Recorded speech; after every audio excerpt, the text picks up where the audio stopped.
So good morning. It's great to be able to come to worship with you this morning, even if we are doing it in a different way. And it's in times of trial that we as Christians will be judged by the rest of the world, and often judged more harshly.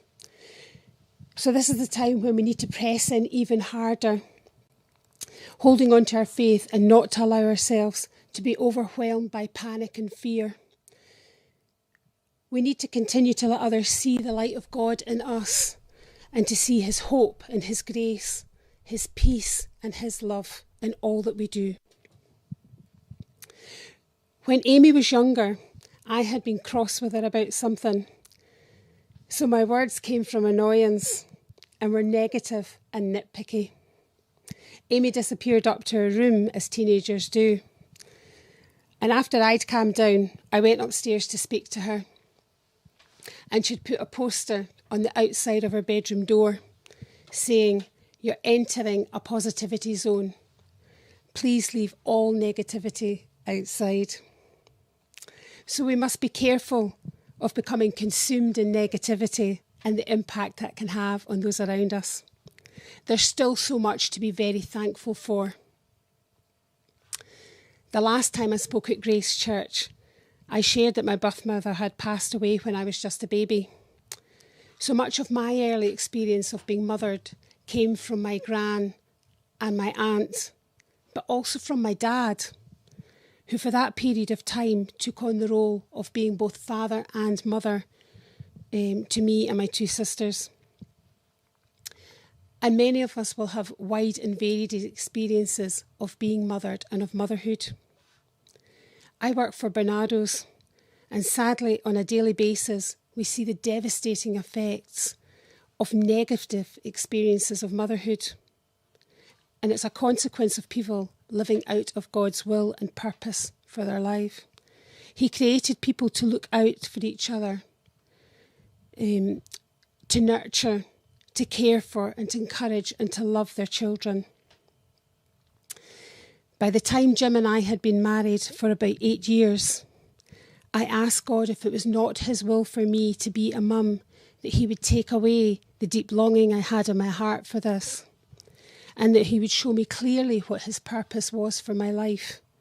Because I'd grown up thinking, assuming, hoping that one day I would get married and that we would have a family.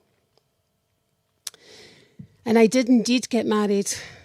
And over the years, we celebrated wholeheartedly with family and friends as their children were born and their families grew. And we loved being auntie and uncle. But I still had a deep longing in my heart to be a mum too. And so I kept praying and I kept waiting. Finally, after just over 8 years of marriage, I was pregnant. And we felt such joy and excitement. But at around 9 weeks, I started having problems, and I thought I was losing the precious life that was growing inside me. I had never prayed so hard. Each day I remained pregnant, I was so thankful that my long-awaited child was growing stronger and was one day nearer to being born. And God answered my prayers. The month after my 9th wedding anniversary, our beautiful baby daughter was born. However, Amy's birth was long and complicated, and her head was significantly damaged during her birth, and the doctors were very worried for her health. But I did not believe that God would have given her to me after so long for there to be such a problem with her, and then to take her away from me so soon. So I prayed in faith.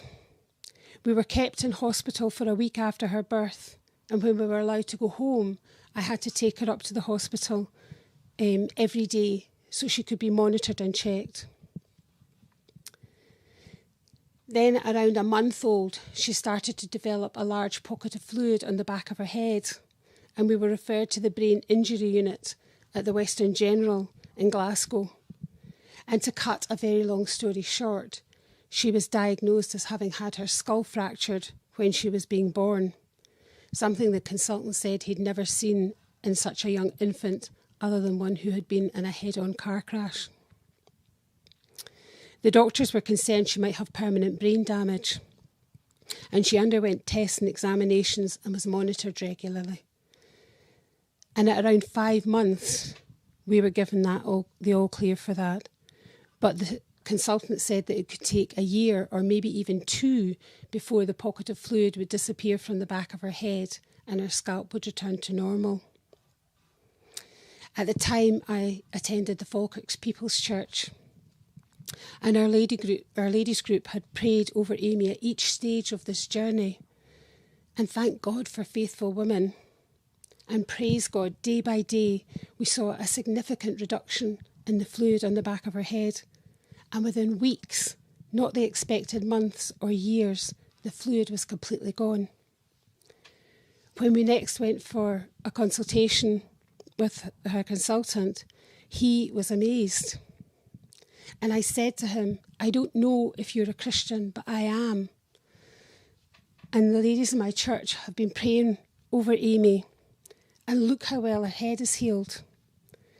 And his answer was amazing. He said, well, I can give you no better explanation for the speed of her recovery. And after one more checkup, he signed her off. And what an amazing witness to our great God. I love being a mother. I always thought I'd have had a number of children, but I was so grateful to have one child who was in perfect health. I felt truly blessed and content to be mum of one. It's inherent in my makeup and my DNA to mother people, to look after and support people, to ensure people feel welcome and included. I see it as a gift that God has given me. But it took until my first mission trip to Burkina Faso that I really understood there are so many different ways to be a mother. Amy was my team leader. So to an extent, for the length of the trip, our roles reversed and she had the mother role. And that year, the rest of the team were all around Amy's age, so I became known as Mummy Fran.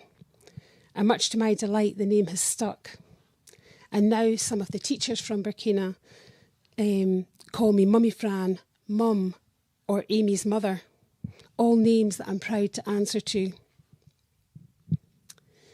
Within Grace Community Church, I see so many great examples of wonderful mothers and the amazing job that you're doing. The effects are clear to see in your children.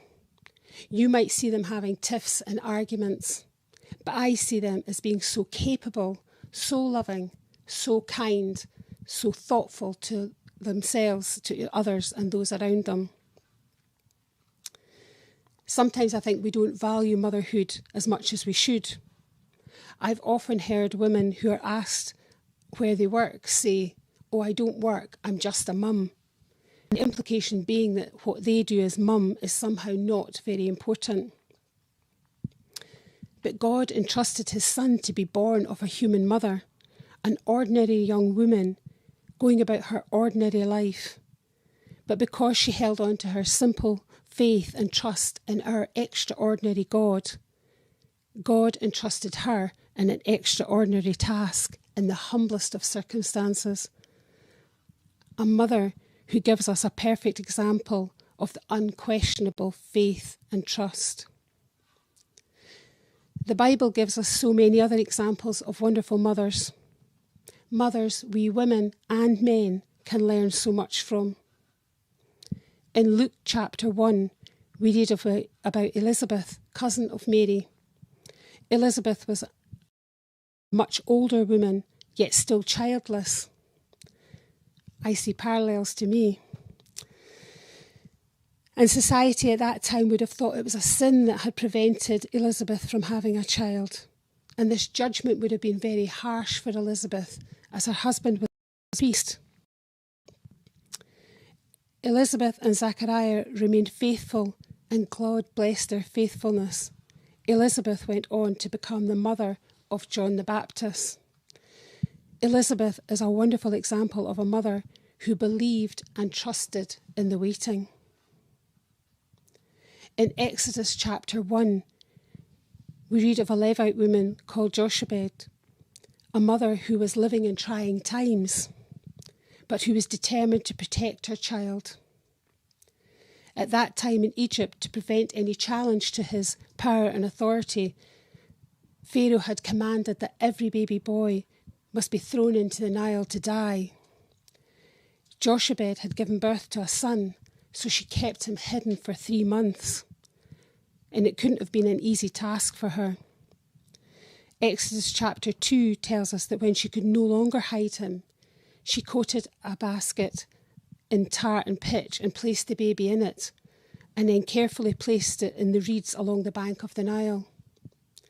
Jochebed's older daughter Miriam hid nearby and watched as Pharaoh's daughter went to bathe and found the baby crying inside the basket. Thankfully, Pharaoh's daughter felt sorry for the baby, and Miriam came out from her hiding place and offered to get her, a Hebrew woman, to come and nurse the baby. Pharaoh's daughter agreed, and Miriam returned home and fetched her mother.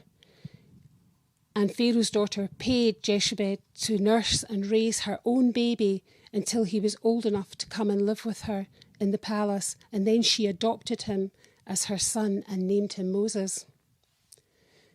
Jochebed is an excellent example of faith and courage, of a mother who was determined to protect her child no matter what. And God blessed her plan. And although Pharaoh's decree was abhorrent, his daughter shows us an example of compassion and kindness by taking on the role of mother to Jochebed's child. And he was able to live and went on to do great things for God. Ruth and Naomi, daughter-in-law and mother-in-law, both took on mothering roles at different stages in their relationships, both clearly demonstrating love and affection and commitment to one another. Naomi was an example to Ruth in her faith and how she walked day to day, to the extent that Ruth then replied by saying, "Your God will be my God." And there are so many more examples to read of. So let me encourage you this morning never to underestimate the role of motherhood. Whether it's a genetic role or a role you've taken on, it is an awesome responsibility. And I use the word awesome not in a trendy or an Americanized way, but in its true sense of being in awe of the privilege of being able to take on that role, of being the person that God has chosen to help form and shape a life. So mothers and mother figures who are listening, you are awesome. You do an awesome job. And let me finish by encouraging you to stand firmly with God, and he will always stand firmly with you. God has always exceeded my expectations. Amen.